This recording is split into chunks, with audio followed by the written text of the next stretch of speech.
शांति। आज 5 जनवरी 2026 की बाबा की साकार मुरली है। मुरली के महावाक्य हैं, मीठे बच्चे, बाप की श्रीमत से तुम मनुष्य से देवता बनते हो। गीता का ज्ञान और राजयोग तुम्हें संपूर्ण पावन बना देता है। प्रश्न है, सतयुग में हर चीज़ अच्छे से अच्छी सतोप्रधान होती है, क्यों? उत्तर है, क्योंकि वहाँ मनुष्य सतोप्रधान है। जब मनुष्य अच्छे हैं तो सामग्री भी अच्छी है, और मनुष्य बुरे हैं तो सामग्री भी नुकसानकारक है। सतोप्रधान सृष्टि में कोई भी वस्तु अप्राप्त नहीं है, कुछ भी कहीं से मांगना नहीं पड़ता। ओम शांति। बाबा इस शरीर द्वारा समझाते हैं, इनको जीव कहा जाता, इनमें आत्मा भी है और तुम बच्चे जानते हो परमपिता परमात्मा भी इनमें है। यह तो पहले पहले पक्का होना चाहिए, इसलिए इनको दादा भी कहते हैं। यह तो बच्चों को निश्चय है, इस निश्चय में ही रमन करना है। बरोबर बाबा ने जिसमें पधारमनी की है व अवतार लिया है, उनके लिए बाप खुद कहते हैं, मैं इनके बहुत जन्मों के अंत के भी अंत में आता हूँ। बच्चों को समझाया गया है, यह है सर्वशास्त्र शिरोमणि गीता ज्ञान। श्रीमत अर्थात श्रेष्ठ मत, श्रेष्ठते श्रेष्ठ मत है, ऊंचते ऊंच भगवान की, जिसकी श्रीमत से तुम मनुष्य से देवता बनते हो। तुम भ्रष्ट मनुष्य से श्रेष्ठ देवता बनते हो। तुम आते ही इसलिए हो। बाप भी खुद कहते हैं, मैं आता हूँ तुमको श्रेष्ठाचारी निर्विकारी मत वाले देवी देवता बनाने। मनुष्य से देवता बनने का अर्थ भी समझना है। विकारी मनुष्य से निर्विकारी देवता बनाने आते हैं। सतयुग में मनुष्य रहते हैं परंतु देवी गुणों वाले, अभी कलयुग में है आसुरी गुणों वाले। है सारी मनुष्य सृष्टि परंतु वह है ईश्वरीय बुद्धि, यह है आसुरी बुद्धि। वहाँ ज्ञान, यहाँ भक्ति।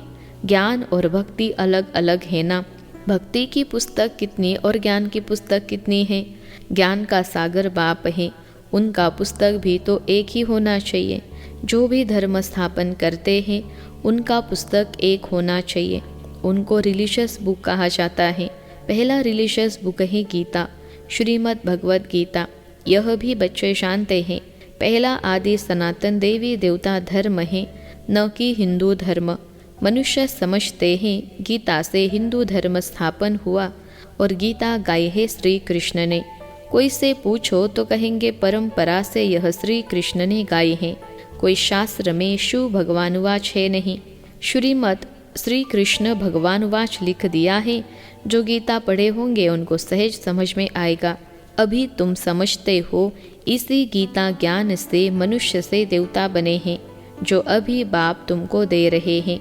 राजयोग सिखा रहे हैं, पवित्रता भी सिखा रहे हैं। काम महाशत्रु है, इस द्वारा ही तुमने हार खाई है। अब फिर उन पर जीत पाने से तुम जगत जीत अर्थात विश्व का मालिक बन जाते हो। यह तो बहुत सहज है। बेहद का बाप पेट इनके द्वारा तुमको बढ़ाते हैं। वह है सभी आत्माओं का बाप। यह फिर है बेहद का बाप, मनुष्यों का। नाम ही है प्रजापिता ब्रह्मा। तुम कोई से भी पूछेंगे ब्रह्मा के बाप का नाम बताओ तो मुझ पड़ेंगे। ब्रह्मा विष्णु शंकर है क्रिएशन, इन तीनों का कोई तो बाप होगा ना। तुम दिखाते हो इन तीनों का बाप है निराकार शिव। ब्रह्मा विष्णु शंकर को सूक्ष्म वतन के देवताएं सिखलाते हैं, उनके ऊपर है शिव। बच्चे जानते हैं शिव बाबा के बच्चे जो भी आत्माएं हैं उनको अपना शरीर तो होगा, वह तो सदैव निराकार परमपिता परमात्मा है। बच्चों को मालूम हुआ है निराकार परमपिता परमात्मा के हम बच्चे हैं। आत्मा शरीर द्वारा बोलती है परमपिता परमात्मा। कितनी सहज बातें हैं। इसको कहा जाता है अल्फबे। पढ़ाते कौन है? गीता का ज्ञान किसने सुनाया? निराकार बाप ने। उन पर कोई ताज आदि है नहीं। वह ज्ञान का सागर बीज रूप चैतन्य है। तुम भी चैतन्य आत्माएं हो ना। सभी झाड़ों के आदि मध्य अंतों को तुम जानते हो। भल माली नहीं हो परंतु समझ सकते हो कैसे बीज डालते हैं, उनसे झाड़ निकलते हैं। वह तो है जड़ झाड़, यह है चैतन्य। तुम्हारी आत्मा में ज्ञान है और कोई की आत्मा में ज्ञान होता नहीं। बाप चैतन्य मनुष्य सृष्टि का बीज रूप है, तो झाड़ भी मनुष्यों का होगा। यह है चैतन्य क्रिएशन। बीज और क्रिएशन में फर्क तो है ना। आम का बीज डालने से आम निकलता है, फिर झाड़ कितना बड़ा होता है। वैसे मनुष्य के बीज से मनुष्य कितने फर्टाइल होते हैं। जड़ बीज में कोई ज्ञान नहीं है, यह तो चैतन्य बीज रूप है। उनमें सारे सृष्टि रूपी झाड़ का ज्ञान है कि कैसे उत्पत्ति, पालना, फिर विनाश होता है। यह बहुत बड़ा झाड़ खलास हो, फिर दूसरा नया झाड़ कैसे खड़ा होता है। यह है गुप्त। तुमको ज्ञान भी गुप्त मिलता है, बाप भी गुप्त आए हैं। तुम जानते हो यह कलम लग रहा है, अभी तो सब पतित बन गए हैं। अच्छा बीज से पहले पहले नंबर में जो पत्ता निकला वह कौन सा? सतयुग का पहला पत्ता तो श्री कृष्ण को ही कहेंगे, लक्ष्मी नारायण को नहीं। नया पत्ता छोटा होता है, पीछे बड़ा होता है, तो इस बीज की कितनी महिमा है। यह तो चैतन्य है ना, फिर पत्ते भी निकलते हैं, उन्होंने महिमा तो होती है। अभी तुम देवी देवता बन रहे हो, देवी गुण धारण कर रहे हो। मूल बात ही यह है कि हमको देवी गुण धारण करने हैं, इन जैसा बनना है। चित्र भी है, यह चित्र न होते तो बुद्धि में ज्ञान ही नहीं आता। यह चित्र बहुत काम में आते हैं। भक्ति मार्ग में इन चित्रों की भी पूजा होती है, और ज्ञान मार्ग में इन चित्रों से तुमको ज्ञान मिलता है कि ऐसा बनना है। भक्ति मार्ग में ऐसे नहीं समझते कि हमको ऐसा बनना है। भक्ति मार्ग में मंदिर कितने बनते हैं, सबसे शास्त्रीय मंदिर किसके होंगे? ज़रूर शिव बाबा के होंगे जो बीज रूप हैं। फिर उसके बाद पहली क्रिएशन यह लक्ष्मी नारायण है। शिव के बाद इनकी पूजा सबसे जास्ती होती है। माताएं तो ज्ञान देती है, उनकी पूजा नहीं होती। वह तो पढ़ाती है ना, बाप तुमको पढ़ाते हैं, तुम किसकी पूजा नहीं करते हो? पढ़ाने वाले की अभी पूजा नहीं कर सकते। तुम जब पढ़कर फिर अनपढ़ बनेंगे तब फिर पूजा होगी। तुम सो देवी देवता बनते हो, तुम ही जानते हो जो हमको ऐसा बनाते हैं उनकी पूजा होगी, फिर हमारी पूजा होगी नंबरवार। फिर गिरते गिरते 5 तत्वों की भी पूजा करने लग पड़ते हैं। शरीर 5 तत्वों का है ना, 5 तत्वों की पूजा करो या शरीर की करो, एक हो जाती। यह तो ज्ञान बुद्धि में है। यह लक्ष्मी नारायण सारे विश्व के मालिक थे। इन देवी देवताओं का राज्य नई सृष्टि पर था, परंतु वह कब था यह नहीं जानते। लाखों वर्ष कह देते हैं।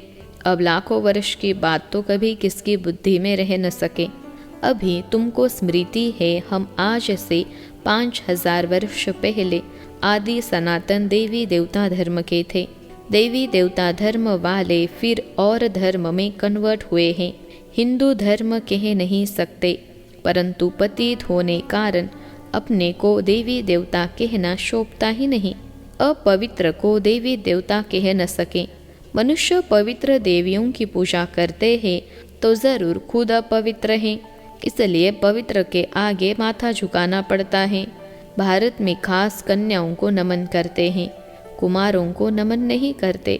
फीमेल को नमन करते हैं, मेल को नमन क्यों नहीं करते? क्योंकि इस समय ज्ञान भी पहले माताओं को मिलता है।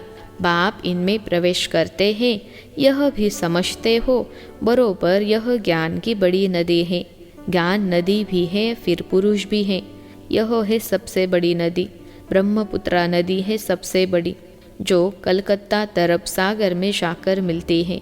मेला भी वहाँ लगता है, परंतु उनको यह पता नहीं कि यह आत्माओं और परमात्मा का मेला है। वह तो पानी की नदी है जिस पर नाम ब्रह्मपुत्रा रखा है। उन्होंने तो ब्रह्म ईश्वर को कहा हुआ है, इसलिए ब्रह्मपुत्रा को बहुत पावन समझते हैं। बड़ी नदी है तो पवित्र भी होगी। पतित पावन वास्तव में गंगा को नहीं ब्रह्मपुत्रा को कहा जाए। मेला भी इनका लगता है, यह भी सागर और ब्रह्मा नदी का मेला है। ब्रह्मा द्वारा एडॉप्शन कैसे होती है, यह गुह्य बातें समझने की है। जो प्रायलोप हो जाती है यह तो बिल्कुल सहज बात है ना। भगवानुवाच, मैं तुमको राजयोग सिखलाता हूँ, फिर यह दुनिया ही खलास हो जाएगी। शास्त्र आदि कुछ भी नहीं रहेंगे। फिर भक्ति मार्ग में यह शास्त्र होते हैं। ज्ञान मार्ग में शास्त्र होते नहीं। मनुष्य समझते हैं यह शास्त्र परंपरा से चले आते हैं, ज्ञान तो कुछ है नहीं। कल्प की आयु ही लाखों वर्ष कह दी है, इसलिए परंपरा कह देते हैं। इनको कहा जाता है अज्ञान अंधियारा। अभी तुम बच्चों को यह बेहद की पढ़ाई मिलती है, जिससे तुम आदि मध्य अंत का राज समझा सकते हो। तुमको इन देवी देवताओं की हिस्ट्री ज्योग्राफी का पूरा पता है। यह पवित्र प्रवृत्ति मार्ग वाले पूज्य थे, अभी पुजारी पतित बने हैं। सतयुग में है पवित्र प्रवृत्ति मार्ग, यहाँ कलयुग में अपवित्र प्रवृत्ति मार्ग है। फिर बाद में निवृत्ति मार्ग होता है, वह भी ड्रामा में है। उसको संन्यास धर्म कहा जाता है। घर बार का संन्यास कर जंगल में चले जाते हैं, वह है हद का संन्यास। रहते तो इसी पुरानी दुनिया में ही है ना। अभी तुम समझते हो हम संगम युग पर हैं, फिर नई दुनिया में जाएंगे, जिसको तिथि तारीख सेकेंड सहित सब मालूम है। वह लोग तो कल्प की आयु ही लाखों वर्ष कह देते हैं, इनका पूरा हिसाब निकाल सकते हैं। लाखों वर्ष की तो बात कोई याद भी न कर सके। अभी तुम समझते हो बाप क्या हैं, कैसे आते हैं, क्या कर्तव्य करते हैं। तब सबके ऑक्यूपेशन को, जन्म पत्री को जानते हो। बाकी झाड़ के पत्ते तो ढेर होते हैं, वह गिनती थोड़े ही कर सकते हैं। इस बेहद सृष्टि रूपी झाड़ के कितने पत्ते हैं?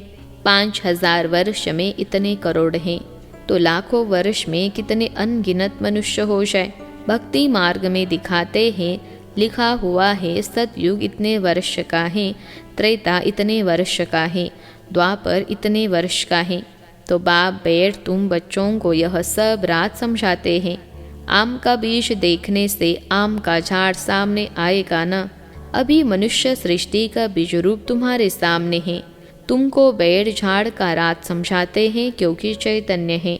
बताते हैं हमारा यह उल्टा झाड़ है। तुम समझा सकते हो जो भी इस दुनिया में है, जड़ व चैतन्य हूबहू रिपीट करेंगे। अभी कितना वृद्धि को पाते रहते हैं, सतयुग में इतना हो नहीं सकता। कहते हैं फलानी चीज़ ऑस्ट्रेलिया से जापान से आई। सतयुग में ऑस्ट्रेलिया जापान आदि थोड़े ही था। ड्रामा अनुसार वहाँ की चीज़ यहाँ आती है। पहले अमेरिका से गेहूँ आदि आते थे, सतयुग में कहाँ से आएंगे थोड़े ही। वहाँ तो है ही एक धर्म, सब चीज़ें भरपूर रहती हैं। यहाँ धर्म वृद्धि को पाते रहते हैं, तो उनके साथ सब चीज़ें कम होती जाती हैं। सतयुग में कहाँ से मांगते नहीं हैं। अभी तो देखो कहाँ कहाँ से मांगते हैं। मनुष्य पीछे वृद्धि को पाते हैं। सतयुग में तो अप्राप्त कोई वस्तु होती नहीं। वहाँ की हर चीज़ सतो प्रधान बहुत अच्छी होती है। मनुष्य ही सतो प्रधान है। मनुष्य अच्छे हैं तो सामग्री भी अच्छी है, मनुष्य बुरे हैं तो सामग्री भी नुकसानकारक है। साइंस की मुख्य चीज़ है एटॉमिक बॉम्ब्स, जिससे इतना सारा विनाश होता है। कैसे बनाते होंगे? बनाने वाली आत्मा में पहले से ही ड्रामा अनुसार ज्ञान होगा।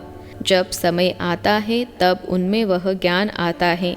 जिसमें सेंस होगी वही काम करेंगे और दूसरे को सिखाएंगे। कल्प कल्प जो बाड़ बजाया है वही बचता रहता है। अभी तुम कितने नॉलेजफुल बनते हो, इनसे जास्ती नॉलेज होती नहीं। तुम इस नॉलेज से देवता बन जाते हो। इनसे ऊंच कोई नॉलेज है नहीं। वह है माया की नॉलेज, जिससे विनाश होता है। वो लोग यानी साइंटिस्ट मून में जाते हैं, खोजते हैं। तुम्हारे लिए कोई नई बात नहीं। यह सब माया का पॉम्प है। बहुत शो करते हैं, अति डीपनेस में जाते हैं, बहुत बुद्धि को लड़ाते हैं, कुछ कमाल कर दिखाए। बहुत कमाल करने से फिर नुकसान हो जाता है। क्या क्या बनाते रहते हैं। बनाने वाले जानते हैं इनसे यह विनाश होगा। अच्छा, मीठे मीठे सिखलते बच्चों प्रति माता पिता बाप दादा का याद प्यार और गुड मॉर्निंग। रूहानी बाप के रूहानी बच्चों को नमस्ते। हम रूहानी बच्चों की सिखलते रूहानी माता पिता बाप दादा को याद प्यार, गुड मॉर्निंग और नमस्ते बाबा नमस्ते। धारणा के लिए मुख्य सार। पहली पॉइंट है, गुप्त ज्ञान का सिमरन कर हर्षित रहना है। देवताओं के चित्रों को सामने देखते उन्हें नमन वंदन करने के बजाय उन जैसा बनने के लिए दैवी गुण धारण करने हैं। दूसरी पॉइंट है, सृष्टि के बीज रूप बाप और उनकी चैतन्य क्रिएशन को समझ नॉलेजफुल बनना है। इस नॉलेज से बढ़कर और कोई नॉलेज नहीं हो सकती। इसी नशे में रहना है। आज का वरदान है, एक बाप दूसरा न कोई। इस पाठ की स्मृति से एक रस स्थिति बनाने वाली श्रेष्ठ आत्मा भव। एक बाप दूसरा न कोई। इस पाठ की स्मृति से एक रस स्थिति बनाने वाली श्रेष्ठ आत्मा भव। विश्लेषण है, एक बाप दूसरा न कोई। यह पाठ निरंतर याद हो तो स्थिति एक रस हो जाएगी, क्योंकि नॉलेज तो सब मिल गई हैं। अनेक पॉइंट्स हैं, लेकिन पॉइंट्स होते हुए पॉइंट रूप में रहे। यह है उस समय की कमाल जिस समय कोई नीचे खींच रहा हो। कभी बात नीचे खींचेंगी, कभी कोई व्यक्ति, कभी कोई चीज, कभी वायुमंडल। यह तो होगा ही, लेकिन सेकंड में यह सब विस्तार समाप्त हो, एक स्थिति रहे, तब कहेंगे श्रेष्ठ आत्मा भव के वरदानी। आज का स्लोगन है, नॉलेज की शक्ति धारण कर लो तो विघ्न वार करने के बजाय हार खा लेंगे। नॉलेज की शक्ति धारण कर लो तो विघ्न वार करने के बजाय हार खा लेंगे। अव्यक्त इशारे, इस अव्यक्ति मास में बंधन मुक्त रहे, जीवन मुक्त स्थिति का अनुभव करो। अभी आप सब ऐसे मुक्त बन मास्टर मुक्तिदाता बनो, जो सर्व आत्मय प्रकृति भगत मुक्त हो जाए। अभी ब्रह्मा बाप इसी एक बात में डेढ़ कॉन्शियस है कि मेरा एक एक बच्चा कब जीवन मुक्त बनेगा।